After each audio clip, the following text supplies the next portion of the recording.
সহানুভূতি কি মানুষ পেতে পারে না? বিসমিল্লাহির রহমানির রহিম। সেবা খাতে অ্যাম্বুলেন্স এবং প্রাইভেট কারের বিআরটিএ কর্তৃক এআইটি দেওয়া চলবে না, চলবে না। আমাদের দাবি মানতে হবে, মানতে হবে।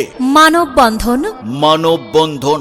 বাংলাদেশ অ্যাম্বুলেন্স মালিক কল্যাণ সমিতির ন্যায্য দাবি আদায়ের লক্ষ্যে আসছে 28শে অক্টোবর 2025 রোজ মঙ্গলবার সকাল 9টা থেকে বেলা 11টা পর্যন্ত বনানীতে অবস্থিত বিআরটিএ হেড অফিসের সামনে এক শান্তিপূর্ণ মানববন্ধনের আয়োজন করা হয়েছে।